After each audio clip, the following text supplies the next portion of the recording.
You're listening to This Week in Big Sky Basketball as we take you around the conference for all the latest in Big Sky hoops. Now, here's your host, Scott Garrard. And welcome on in. It's the final edition of This Week in Big Sky Basketball. As down the stretch we come, it's the final week of the regular season before we get set for conference play beginning next week in Reno. A lot going on the men's side. Montana earned a share of the regular season title on Saturdays. The Grizzlies sit 2 games ahead of the rest of the pack with a 14-2 conference record. Northern Colorado women also carry a 2-game lead on the rest of the Big Sky, heading down the final week, having won 8 straight games to claim at least a share of the regular season crown. We've got a great show on top for you today. Northern Colorado women's coach Kamie Ethridge will join us. Also, Portland State freshman guard Holland Woods. Colter Nuanez of Skyline Sports will wrap things up in our final segment. First off, let's take a look at what's been happening around Big Sky women's hoops. Northern Colorado crafted a come-from-behind win over North Dakota to continue to lead Big Sky women's play and earn at least a share of the Big Sky regular season title. Idaho lost a pair of games to Idaho State and Weber State. That snaps their previous 9-game winning streak. In the middle of the Big Sky women's basketball standing, it's completely up in the air as 4 teams are locked in a tie for third, with each having a 10-6 record. Those teams, Weber State, Idaho State, Portland State, and Eastern Washington. This week's Ready Nutrition Player of the Week in Big Sky women's basketball, Sacramento State's Maureen Johnson, who averaged 28 points, 7 rebounds, 4.5 assists, as well as 3 steals per game. Last week, Johnson impressed with her 41-point performance against Northern Arizona, which ties the Big Sky record for points in a conference game. So that's it. Only 2 games left in the regular season and plenty of movement yet to be had in the women's standings. This week, we'd like to reach out to the head coach and chat with her about what's coming up for her Northern Colorado team. It's Kamie Ethridge. Coach, how you doing? I'm good. Thank you for having me. Hey, it's always a pleasure to catch up with you. Last week's win against North Dakota gets your team at least a share of the Big Sky regular season title. Talk us through that comeback and what was that like and what that meant for your team. Well, it was really hard fought. We were 0-5 in the last 5 games against North Dakota, so clearly they've had our number. It was just a hard-fought game. I think we got into foul trouble in the first half, and Savannah Smith had to go to the bench. And when you combine that with the fact that we were without Savannah Scott, those are 2 leading scorers and 2 key personnel players, the fact that we have to play any kind of minutes whatsoever with either of those on the floor, it's not something we're very used to. So we just had 5 players on the court that you just looked out there and thought, there's no points out there. We're not getting points from anybody. We don't know where they're going to come from. So, to go down 10, we were down 10 at half and at least okay to kind of come out of the second half without foul trouble and play a little bit more aggressively. And we did that. We found our balance a little bit and had a great third quarter and just held on, again, to beat a team that is a hard matchup for us. So we're really excited about how our team responded. What's it been like for you as a coach when you've had to juggle lineups with injuries and foul troubles in the course of games and things like that? You kind of took us through it and, you throw out a combination and hope I'm going to get some scoring here. What's that been like for you trying to piece this thing together in an up and down year? Yeah, I think it's been really interesting. Even if you go back to our non-conference, Savannah Smith broke a pinky or did something to a pinky and she was out 2 games, and it made me play a freshman in Tiarna Clark more than she had been playing. She played 78 minutes in 2 games, and played really, really well. And everything that's happened to us this season, injury or had a player leave our program, it's almost turned us into. It's made us a little bit more streamlined and really improved us. And so that's kind of. I'm hoping that's happened with us, not only with. Savannah Smith way back then and then losing Courtney Smith, and that's made us play, a little bit bigger lineup, maybe a little bit better defensive team. And then recently with Savannah Scott out, it's forced us to play, again, a freshman in Tiarna Clark and another freshman in Alexis Chapman, who I think both of those players are going to be tremendous players for us. And they've gotten some real valuable minutes, and that's how we've looked at it, is just at this point we have we have 9 players that can play or 8 players that can play, and they're all pretty good. And so it helps us, and it keeps everybody really on their toes and invested and really bought into being ready for their team. So it's really worked out well for us, and I feel like we're in a really good spot right now. Do you feel like you've had to add a little bit more of the leadership role to Savannah Smith since Savannah Scott went out with the injury? Well, if you could add anything else to Savannah Smith, I would guess. I don't know what else we can throw on her plate.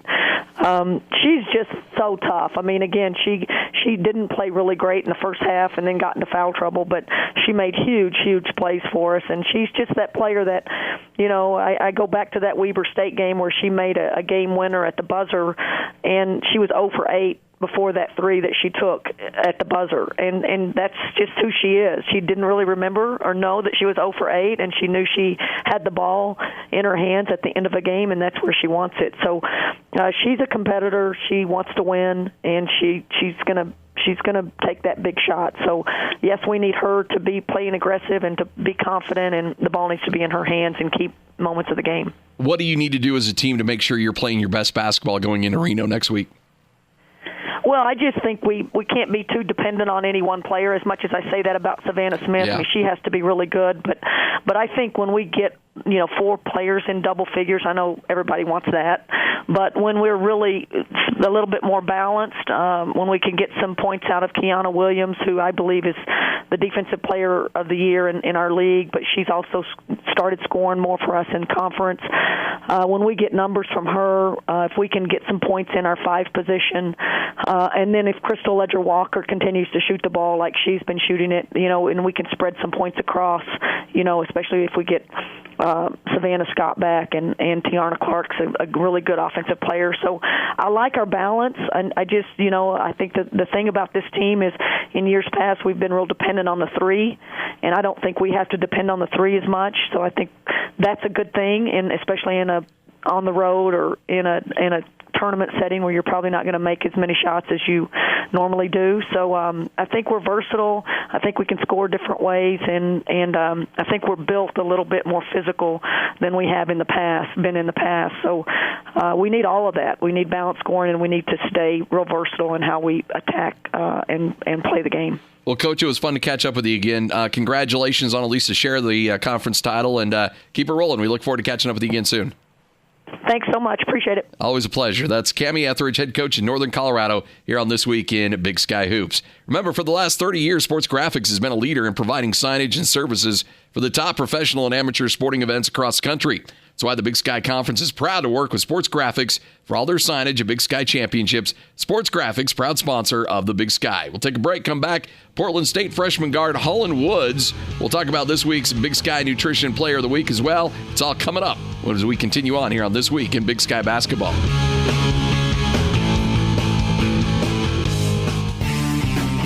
Big Sky fans want Big Sky gear, and the #1 place for Big Sky Conference merchandise is at BigSkyShop.com.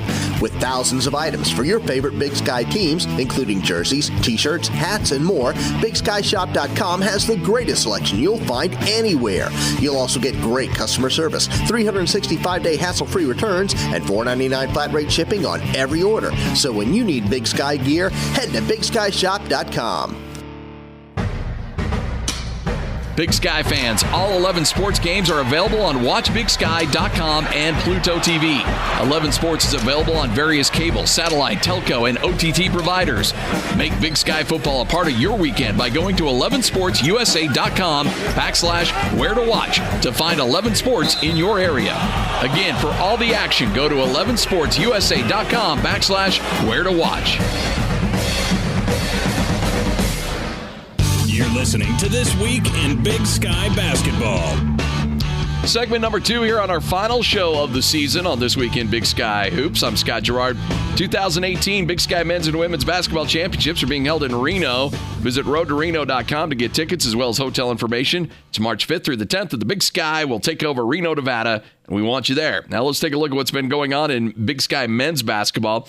Montana went back in front of 2 games on the rest of the conference with a 90-63 victory over rival Montana State in Missoula. They're now 14-2 in conference play. Weber State dropped games to Eastern Washington and Idaho to snap their 9-game winning streak. So they sit in a tie for second with Idaho at 12-4. Montana and Weber State have clinched first-round byes in the conference tournament, while Eastern Washington, Idaho, and Northern Colorado will fight for the 2 remaining spots this week. Your Big Sky Ready Nutrition Player of the Week for the second straight week and 4th time this season, Eastern Washington senior Bogdan Bliznik, who became the 5th player in Big Sky men's basketball history to surpass 2,000 points on Saturday, averaged 22 points, 7.5 rebounds to reach 2,013 points. Just needs another 90 points to break the 24-year conference record of 2,102 points set by Idaho's Orlando Lightfoot back in 1994. Currently on a 3-game winning streak are the Portland State Vikings, and with that, let's bring in freshman sensation Holland Woods to the show. Holland, how you doing, man? I'm good. How are you? Thanks for having me. Hey, we're excited to chat with you. Your team picked up 2 big road wins last week. You knocked off Southern Utah, Northern Arizona. You're now, that winning streak's now to 3. What's been the key to that recent surge for your squad? Me and my team, we just really been locking in, and we know these games are important, and we got to finish out strong. You lead the Big Sky and rank 31st in the country with about 5.7 assists per game. What's it been like for you as a freshman to come in and be able to facilitate so well on that offensive side? That's always been my game ever since I was young, and I just didn't want to do anything differently, and I just wanted to come in and impact as best as possible. As a freshman, do you feel like you needed to wait a little bit to earn your time, or did you feel like you're ready to go right out of the gate? In my mind, I always felt like I was ready, and Coach Peary always felt like I was ready, and he never gave me the opportunity to feel like a freshman. So I always loved that with him. So he brought me in right away. He told me that you're not a freshman anymore, and he just made me feel like I was a senior. Wow. Have you embraced that role not only as on the court, but off the court as well? Yes. You're a native of Phoenix. What was it that jumped out at you about Portland that made you want to come up there and play basketball? I really liked it a lot. Coach Jace, I've been knowing Coach Jace for a while since I was younger, so that had a lot to do with it. And then once Coach Peary got the job, it was basically a no-brainer. Yeah. What was it about him as a coach that you really liked? I just love his style, and I knew about his history. I knew him a little bit from back when he was at ASU, and yeah, I just love the way he plays, fast-paced. It's a lot of fun. So you have the nickname Boo Boo. Where'd that come from? The thing is, there's never really a story, but it's just I've had that nickname since I was young, and it's kind of just stuck ever since. You never could get rid of it, huh? It just stuck around. Yeah, just stuck around. I like it. All the Big Sky teams are fighting for seeding this week in the conference tournament. You got some Vikings face off against some first-time opponents this year, Northern Colorado and North Dakota. What about those teams jump out at you? What are you preparing for this week? Each team, they're both very good. They have really good players, and we just got to really lock in onto the scouting report, and we should be able to get these two. Do you feel like you're playing your best basketball going into March? We're getting there. We haven't been able to show our best in a while, and we're still getting better, but I know we're going to be at our best when it matters. What do you need to do to get to that next level then? We just really got to lock in, and we'll be all right. What's the transition been for you like going from high school to the college ranks? The length of the season. Yeah. It's a lot longer, and I would have been done about a month ago. And I've been playing a lot more minutes, and my body's just getting used to this, and that's the biggest transition for me. Well, Holland, we appreciate your time, man. Thanks for joining us. Good luck through this final week, and good luck in the conference tournament next week. Thank you. Thanks for having me. You got it. That's Portland State freshman guard Holland Woods here on This Week in Big Sky Basketball. And we come back, we'll preview the week ahead in the Big Sky Conference. We'll also have a visit with Colter Nuanez of Skyline Sports. We'll also tell you where you can find all your Big Sky games on television this weekend. Stay with us. You're listening to another edition of This Week in Big Sky Basketball.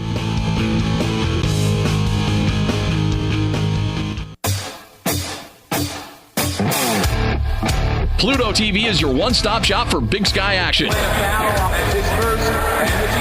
leading free internet television service in America, will stream live sporting events including up to 700 football, men's and women's basketball, volleyball, and selected soccer, softball, and track and field events. Simply go to Pluto TV to find games from several different sports. Pluto TV is your one-stop shop for all Big Sky action.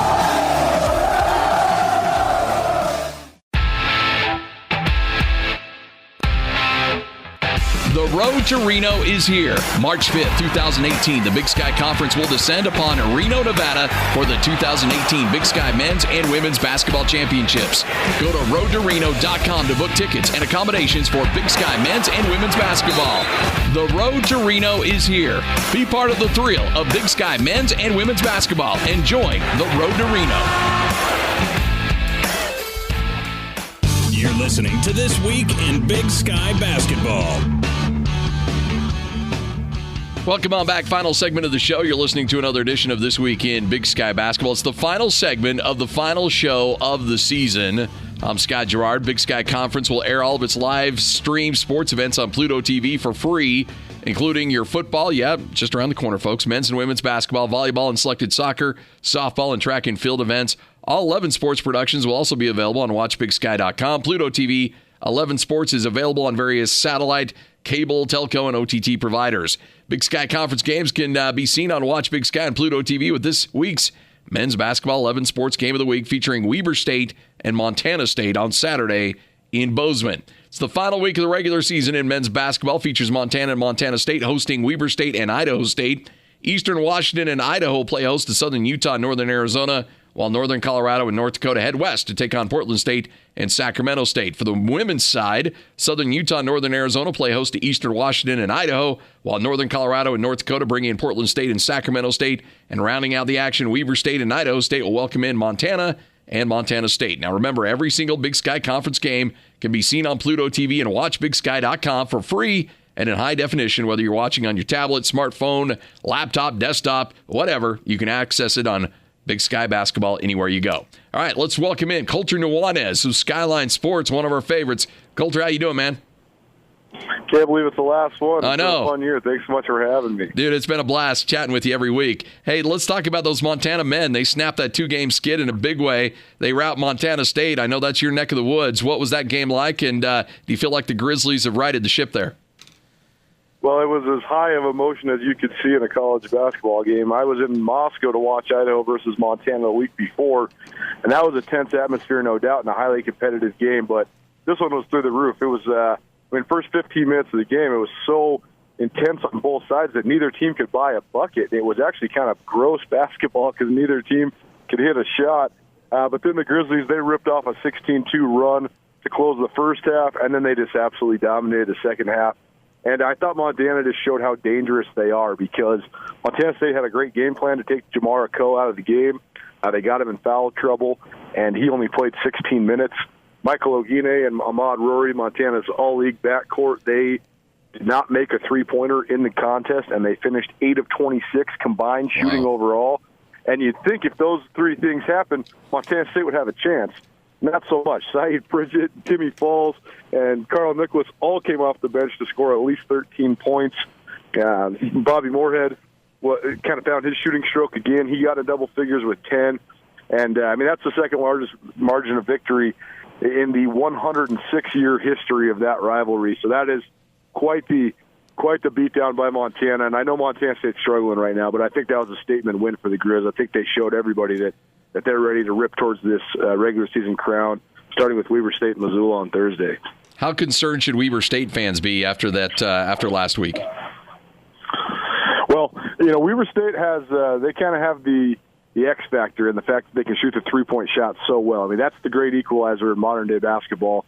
Talking to Randy Ray throughout the year, I don't think he thought that his team would be in the position that it is in. I mean, they're super young. They only have the one senior. They're playing a whole bunch of underclassmen. And I think they thought they were going to be competitive, but not necessarily towards the top of the league. But the thing that's really come along is just their three-point shooting. They're shooting 44% from three in the league, and that helps you keep it close. And then they've been really good at closing close games. And he's such a great late-game coach as well. So I think that Montana's definitely seems like they're kind of the team of destiny this year, but Weber State's going to give them all they can handle, especially because they can shoot the ball so well. Yeah, no doubt. This is the fun time of year, though, and it seems like every year there's somebody in the conference tournament that surprises, that goes on a bit of a run that causes some noise. On the men's side, and I guess on the women's side, who do you think that team might be this year? Well, I think you have your front runners on the men's side with Montana, Idaho, and maybe Weber State. They'll probably be right there. And then you have to think Eastern Washington will be in the mix because Bogdan Blizniak is, in my opinion, he's just the best player in the league. But I think that the two teams that aren't going to be necessarily those top 4 bye teams that could really make a run, first is Northern Colorado because they can shoot it so well. And Andre Spite, as we've seen down the stretch, he's got 4 30-point games in the last 10, so pretty impressive. He's gone for 40 twice, which is it's hard to even comprehend in a college game scoring 40 points. But then the other one that I think is going to be the sleeper of the tournament is North Dakota. They've really, really struggled this year. They had a really hard time finding cohesiveness with all the transfers they brought in, plus all the guys they lost. But this team has played as well as anybody in the tournament on the neutral court. 2 years ago as the 5 seed. Yeah. They kind of planted the seed for what then happened last year. And the thing about it is when you have a veteran point guard like Geno Crandall, Geno Crandall straight up won the championship game for North Dakota last year. He was absolutely unstoppable. They were dead in the water. They were down 7 points with 70 seconds left. And Geno Crandall scored, I think, 8 of their last 10 to get it to overtime and then dominated the overtime period as well. So although North Dakota's probably going to go in as the 8 or the 9, that's a tough matchup for the 1 seed, whoever it may be, in the second round if they can get out of the first round, North Dakota. And I think that they, because of their tournament experience, they definitely are a team that no one can overlook. On the women's side, Northern Colorado is going to at least have a share of the conference title. What do you think has been so effective for that crew this year? Well, first and foremost, it's coaching. Kamie Ethridge is a fantastic coach. Her in-game stuff is awesome. As far as just what they run, it's as good as anybody in the league, men's or women's. They execute so well. She just demands crisp fundamentals on both sides. And I know that they were the preseason favorite in the league, so they've definitely lived up to expectations. But I think she deserves Coach of the Year for all the stuff that they have gone through, because you look at Courtney Smith just abruptly leaving the program midway through the year. That's your starting post player, and she's just gone. And then Savannah Scott, unfortunately, tears her knee again, and she's out, and probably a career ender, and that's just a bummer. But to lose 2 of your best players and still be cruising here, secure no less than a share of the conference crown, really impressive by Northern Colorado. Really impressive job by Kamie Ethridge. Well, I'm sure it's going to be a lot of fun down there in Reno next week. I'm sure you'll be there and enjoying it as well. Looking forward to catching up with you. Thanks so much for your time, Colter. Hey, appreciate it. We'll be in Reno all week, so we'll be covering the tournament for ourselves as well as for the league. So we'll have a whole bunch of coverage, so it'll be fun. But thanks so much for having me this season. It's been a great time. Hey, it's been a blast. Thanks so much for your help. That's Colter Nuanez of Skyline Sports. Great chatting with him not only today, but throughout the rest of the season. Make sure to check out his podcast and all of his info. Great insight as always.